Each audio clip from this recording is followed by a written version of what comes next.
Halo Sobat Sehat semua, Assalamualaikum warahmatullahi wabarakatuh. Salam jumpa kembali dengan saya Sugito di channel Berbagi Sehat.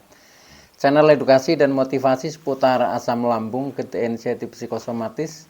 Berdasarkan pengalaman saya sebagai orang yang pernah menderita asam lambung, inisiatif psikosomatis dalam waktu yang cukup lama. Dan alhamdulillah sekarang sudah sembuh. Harapan saya khususnya kepada teman-teman yang masih dalam penderitaan asam lambung, inisiatif psikosomatis, setelah menonton video ini akan dapat tersugesti dan termotivasi untuk dapat cepat sembuh. Saya bisa sembuh, insya Allah teman-teman pasti juga bisa sembuh. Badai pasti berlalu. Baiklah teman-teman, pada kesempatan kali ini saya akan berbagi seputar asam lambung, inisiatif psikosomatis dengan topik pantangan yang wajib dijaga agar asam lambung, inisiatif psikosomatis normal. Baiklah teman-teman ya, sebelum saya lanjutkan, tolong yang belum subscribe channel ini, klik subscribe dan loncengnya supaya teman-teman tidak ketinggalan konten video-video berikutnya. Dan jika suka, klik like, lalu bagikan ke sosial media teman-teman. Semoga bermanfaat buat kita semua. Baiklah kita lanjutkan ya. Jadi topik kita kali ini adalah pantangan yang wajib kita jaga agar asam lambung, inisiatif psikosomatis lebih cepat normal. Teman-teman semua, penderitaan asam lambung, inisiatif psikosomatis yang disebabkan oleh multifaktor ya, dengan sensasi yang sangat kompleks juga ya, yang sering kita sebut sebagai 1001 rasa sensasi yang kita alami tentunya ya. Nah maka solusinya pun ya itu cukup kompleks ya, banyak tip-tip atau terapi-terapi yang harus kita lakukan ya demi ikhtiar kesembuhan ya. Nah maka dari itu pada kesempatan kali ini saya ingin sharing kepada teman-teman ya, yaitu tentang bagaimana kita menjaga pantangan ya, pantangan terhadap diri kita ya, yang tentunya harus kita jaga supaya asam lambung, inisiatif psikosomatis itu jauh menjadi lebih normal. Dengan asam lambung menjadi normal, maka kita berangsur-angsur akan menjadi membaik dan akhirnya menjadi sembuh teman-teman. Nah begitu ya teman-teman. Nah maka dari itu ini juga dari tip-tip yang pernah saya sampaikan ya, dari video-video yang lalu. Nah tolong ya teman-teman bisa ditonton ya, mungkin ya sehari menonton satu video lah itu sudah bagus ya. Barangkali yang teman-teman tonton itu bisa menjadi referensi untuk menambah apa ya referensi penyembuhannya. Siapa tahu itu sebagai jalan untuk berikhtiar mencari kesembuhan. Karena dengan semakin banyak ragam tip-tip yang kita ketahui ya, apalagi yang kita praktekkan, itu untuk menuju ke kesembuhan itu jauh akan menjadi lebih cepat teman-teman. Baiklah, jadi di dalam kita menderita asam lambung, inisiatif psikosomatis, baik yang mungkin penderitaannya masih awal ya, atau mungkin yang sudah sampai di titik jenuh lah ya istilahnya, titik menderita yang sangat serius ya, ataupun mungkin yang masih dalam pemulihan ya, bahkan yang sudah merasa sembuh sekalipun. Nah ini pantangan ini memang perlu dijaga teman-teman ya, dijaga dalam artian bagi mereka yang belum sembuh menjadi cepat sembuh ya, bagi mereka yang sudah sembuh menjadi tidak kambuh. Nah intinya di situ ya. Karena apa? Karena penderitaan asam lambung, inisiatif psikosomatis ini adalah penderitaan yang disebabkan oleh kelalaian diri kita sendiri ya, yang kadang kita over dalam segala sesuatu yang akhirnya menjadi berefek ya, berefek kepada mungkin pikiran kita, perasaan kita, emosi kita ya, yang akhirnya memicu asam lambung itu menjadi sering naik. Nah, ketika asam lambung menjadi sering naik, akhirnya mungkin bisa terjadi GERD ya. GERD itu menimbulkan beberapa sensasi yang sangat kompleks. Nah, akhirnya sampai menimbulkan anxiety atau kecemasan, sehingga pikiran menjadi banyak berpikir hal-hal yang negatif, sehingga kita terkena psikosomatis. Apa yang dipikirkan oleh pikiran kita itu direspon oleh tubuh kita. Nah, ketika pikiran kita selalu berpikirnya atau berhayalnya yaitu hal-hal yang negatif, maka ya respon tubuh menjadi negatif. Artinya tubuh menjadi banyak rasa ya, banyak rasa atau sensasi yang itu sebagai gejalanya yang sering kita rasakan ya. Nah, semakin banyak gejala-gejala yang muncul ya, yang kita rasakan atau sensasi yang kita rasakan, itu juga akan menambah kecemasan kita ya. Apalagi bagi yang belum memahami ya alurnya seperti itu. Nah, ini makin menjadi ya. Dulu pengalaman saya seperti itu, sehingga saya juga menderita cukup agak lama ya hampir 2 tahun ya. Nah, itu karena memang seperti itu ya. Tetapi ya ini wajar juga ya. Jadi ketika memang sensasi itu masih sering muncul ya, sering tubuh merasa tidak nyaman, itu pasti kecemasan yang akan datang. Saya kira itu manusiawi ya, siapapun orangnya ketika dihantam terus dengan sensasi-sensasi yang sangat tidak mengenakan, itu pasti akan timbul kecemasan. Itu manusiawi. Nah, yang terpenting adalah sekarang kita mencari solusinya, teman-teman. Nah, salah satu hal ini adalah kita harus bisa menjaga pantangan ya. Pantangan ini baik pantangan yang bersifat fisik maupun pantangan yang bersifat psikis, teman-teman. Psikis pun itu sebenarnya ada pantangannya ya, supaya tidak memicu juga asam lambung itu menjadi semakin naik ya. Nah, ini ada beberapa hal ya, kalau kita kelompokkan secara garis besar, ini pantangan ini sebenarnya ada 3 ya. Jadi pantangan yang bersifat fisik itu terdiri dari pantangan seputar makan ya, makanan ya, dan bisa juga pantangan seputar aktivitas yang berlebihan. Ini yang bersifat fisik. Nah, kemudian yang bersifat psikis ini adalah pantangan yang bersifat psikologis ya, atau kejiwaan atau perasaan, emosi, pikiran ya. Jadi ini juga ada pantangannya, bagaimana caranya supaya emosi kita itu menjadi jauh lebih normal, itu seperti itu.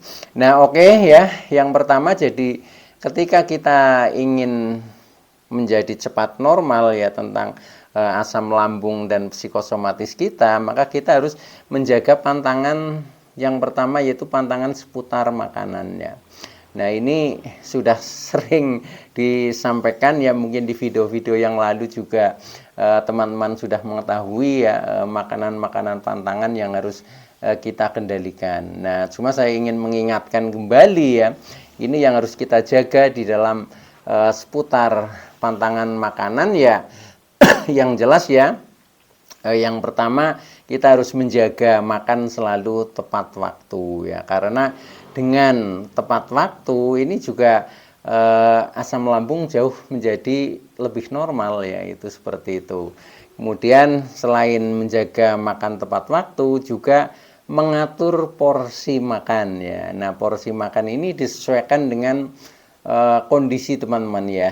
Kalau saya dulu pernah porsi makan itu porsi kecil ya, nah makanya sehari 5 kali itu pernah, kemudian menurun menjadi 4 kali, nah kemudian setelah itu agak enakan, kemudian berusaha normal ya, makan hanya 3 kali sehari, nah sampai dengan sekarang itu seperti itu. Jadi harus ada apa ya, ya semacam program yang harus kita lalui ya bertahap. Nah, kemudian yang penting ada progres untuk menjadi lebih baik, teman-teman.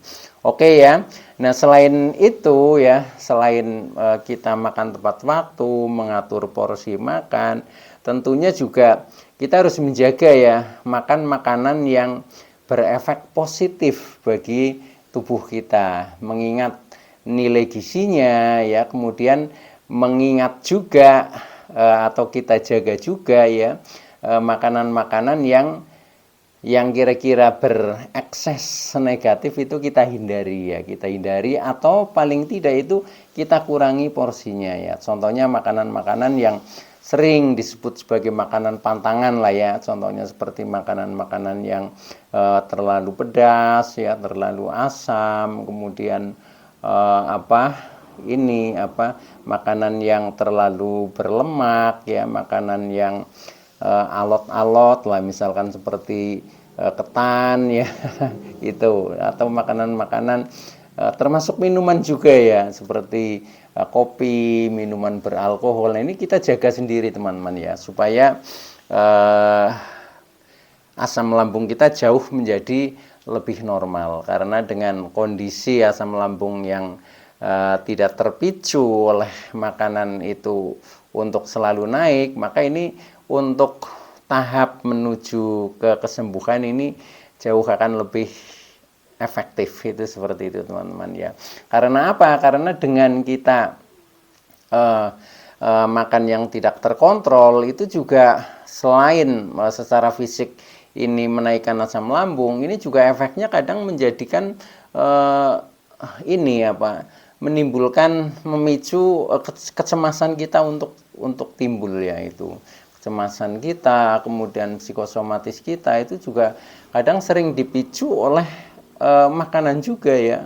Contohnya ketika kita terbiasa menghindari makanan pantangan, nah kemudian dalam doktrin pikiran kita juga kita masih berusaha seharusnya dihindari, tapi tiba-tiba misalkan makan, nah kemudian perasaan kita akan menjadi cemas ya, wah tadi saya lupa makan makanan pantangan, jangan-jangan nanti kambuh. Nah, ketika kita berpikiran seperti itu ya, karena kita sudah terkena psikosomatis, maka ya akan kambuh beneran. Nah, itu contohnya seperti itu ya. Maka dari itu hal-hal yang kira-kira menjadikan berekses negatif, nah ini harus dijaga teman-teman ya, dijaga. Jadi kita memang harus merubah diri ya, merubah sikap, jangan seperti masa-masa lalu ya, masa-masa lalu sebelum terkena asam lambung sensitif psikosomatis. Itu rahasianya seperti itu teman-teman ya. Jadi hikmahnya ya memang kita menjadi lebih hati-hati, menjadi lebih waspada. Nah, itu seperti itu. Oke ya, ini yang pertama, yaitu yang kita harus menjaga pantangan seputar makanan ya ini. Nah, kemudian yang kedua, ini kita juga harus menjaga pantangan tentang aktivitas berlebihan ya. Jadi aktivitas berlebihan ini juga sebagai pantangan juga teman-teman ya. Contohnya ya, misalkan kita bekerja terlalu larut ya, sehingga akhirnya tubuh menjadi kecapean. Nah, efek dari kecapean kadang kita menjadi kambuh itu. Nah, maka dari itu ini juga harus kita jaga juga ya. Jadi kita intinya jangan kecapean, yaitu seperti itu. Nah, selain itu juga hubungannya dengan aktivitas, berarti lawannya kita harus penuhi istirahat kita ya. Nah, yang sebagai pantangannya, nah kita tidak boleh istirahat itu kurang ya, kurang. Karena kalau istirahatnya kurang ya sama saja itu juga kadang bisa memicu menjadi kambuh teman-teman ya. Nah ya, istirahat yang cukup ya, contohnya misalkan dalam sehari ya kita tidur ya sekitar 8 jam lah ya. Syukur misalkan lebih, itu pun lebih bagus ya. Nah ini karena apa? Dengan tidur berarti fisik ini menjadi segar kembali, karena memberikan kesempatan sel-sel tubuh kita itu untuk meregenerasi ya, sel-sel yang telah rusak ya, atau mungkin perlu diperbaiki. Nah, ini akan secara otomatis tubuh ini akan istilahnya ya meregenerasi meregenerasi sel-sel yang telah rusak. Maka dari itu ketika kita istirahatnya cukup, maka ketika di pagi hari kita bangun, tubuh kita akan menjadi segar ya. Nah, karena tubuh kita menjadi segar, maka ya jauh menjadi lebih energik ya, yang tadinya mungkin tidak bertenaga menjadi bertenaga ya, yang masih ada banyak sensasi juga menjadi berkurang karena memang tubuh jauh menjadi lebih segar.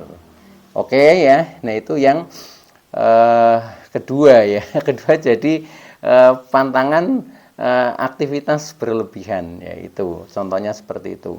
Nah, termasuk aktivitas-aktivitas yang lain, yaitu ya silahkanlah teman-teman harus istilahnya bisa mencermati diri kita sendiri ya, karena setiap orang itu kan aktivitasnya berbeda-beda, tetapi intinya adalah kita harus menjaga bahwa kita jangan sampai kecapean ya, karena aktivitas yang berlebihan itu akan dampaknya menjadi kecapean. Nah, kecapean sering memicu untuk kambuh. Nah, supaya tidak kambuh, maka kita harus jaga jangan sampai kecapean itu, dan istirahat juga harus cukup, intinya seperti itu.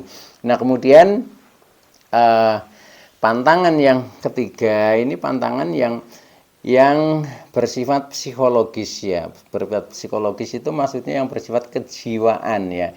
Kejiwaan yaitu tentang perasaan, tentang emosi, tentang beban pikiran ya, perasaan dan lain-lain. Nah, itu juga sebenarnya ada pantangan ya teman-teman ya, pantangan yang harus kita jaga. Nah, contohnya ya, kita jaga kita secara emosi ini kita harus stabil ya, tidak boleh misalkan terlalu sering marah-marah ya, karena marah-marah yang berlebihan ini juga akan memicu untuk kambuh juga teman-teman ya. Nah, maka dari itu ya solusinya memang untuk mengatasi supaya emosi kita tidak selalu meluap. Nah, kita harus belajar bersabar teman-teman ya, bersabar, bersyukur. Nah, itu bentuknya seperti itu ya.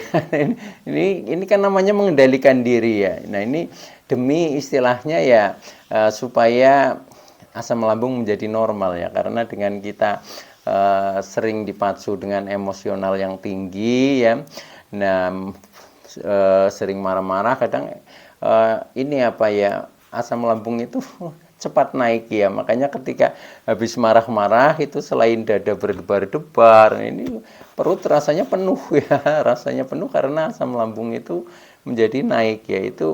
Ini sudah secara otomatis seperti itu. Nah, itu juga harus kita jaga ya, kita jaga emosional kita, usahakan yang seringnya stabil. Jadi marah adalah pantangan ya, pantangan secara psikologis itu teman-teman ya.